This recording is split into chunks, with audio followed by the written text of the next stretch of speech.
सा रे गा मा पा धा नि सा।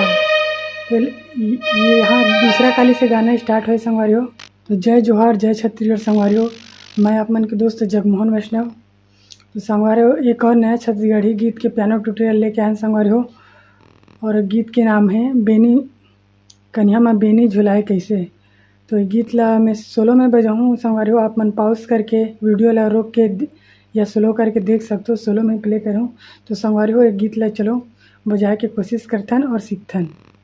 सा रे गा मा पा धा नि सा। तो ये यहाँ दूसरा काली से गाना स्टार्ट है संगवारियों। ये गाना की स्टार्टिंग म्यूजिक है संगवारियों।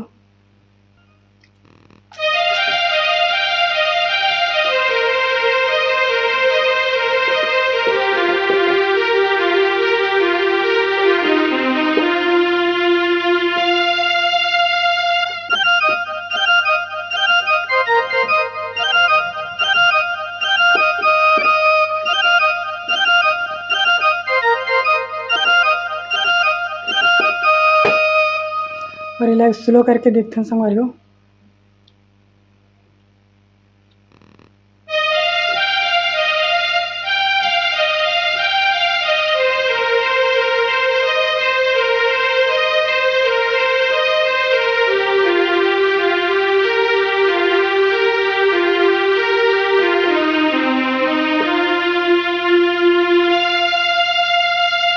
एक बार और स्लो करके देखते हैं संगवारियों।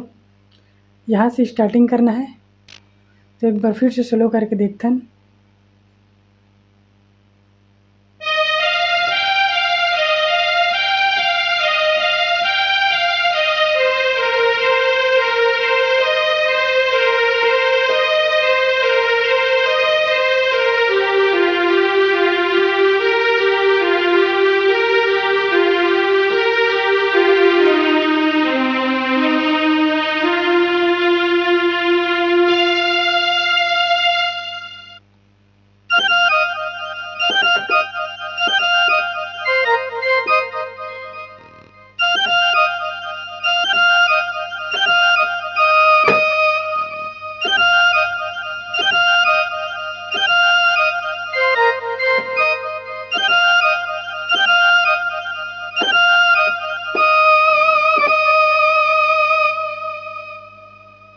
और ये गाना के बोले संगी कन्या में बेनी झुलाए कैसे।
ओकर बाद एक म्यूजिक बजी संगवारियों। ओकर बाद जो फीमेल है वो गई।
ओकर बाद जो अंतरा के बाद जो म्यूजिक है संगवारी हो, फर्स्ट म्यूजिक हो यहाँ से चालू होई।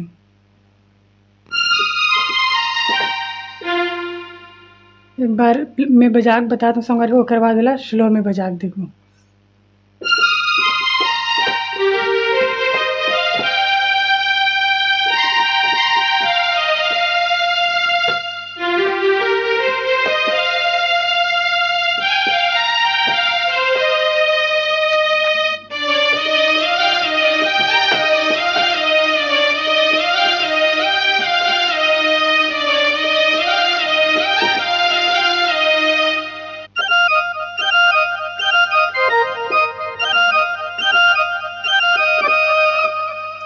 तो अंतरा के जो पहला म्यूजिक है संगवारी हो, ये स्लो करके देखते हैं एक बार। यहाँ से चालू है संगवारी हो। एक बार और करके देखते हैं संगवारी हो। ओकर बाद यहाँ से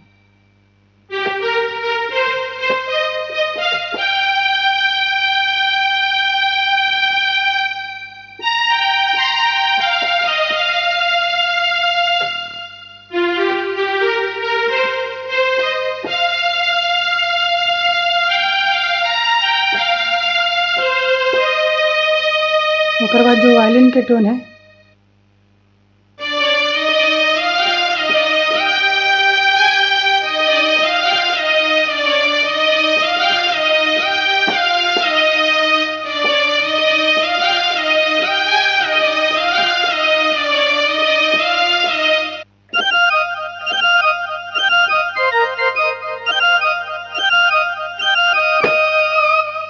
और गाना के जो बद है संगवारी हो, ओला बजाए की कोशिश करते हैं।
ये हो गए संगवारी हो। ओकर बाद अंतरा के जो सेकंड म्यूजिक है, ओला एक बार बजा संगवारी हो। ओकर बाद फिर से ना सोलो में बजा के प्रयास करो।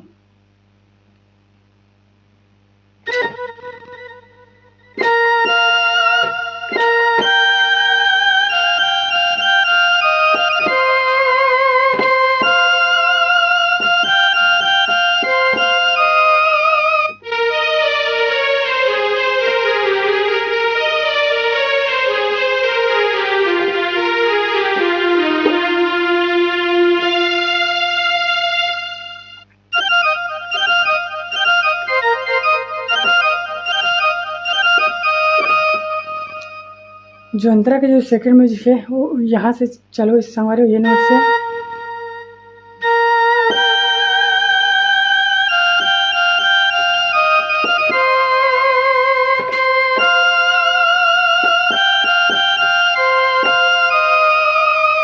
ओकर बाद स्ट्रिंग,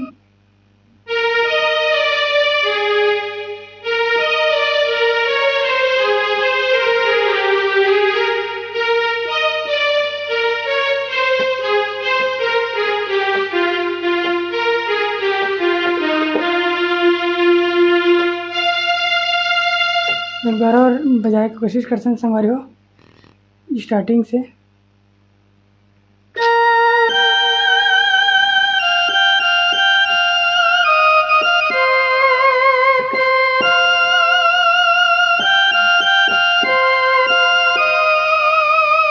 स्ट्रिंग,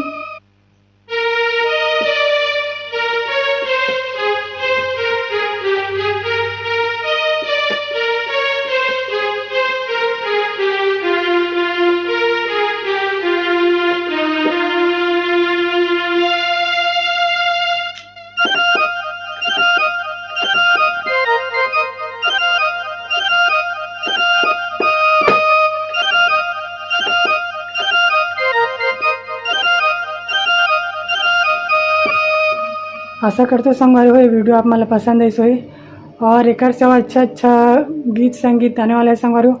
अगर आप मतलब कोई और छत्तीसगढ़ी गीत के सीखना है संगवारी हो तो गाना ला कमेंट कर दो और गाना ला जरूर सिखाए के प्रयास करूँ। तो मिलथन संगवारी हो अगले वीडियो में। और जाए से पहले हमारे वीडियो अगर अच्छा लगी सो संगवारी हो तो वीडियो लाइक और चैनल ला सब्सक्राइब जरूर कर दो संगवारी हो, ताकि नया नया गीत संगीत आप तक पहुँचत रहे। जय जोहार, जय छत्तीसगढ़।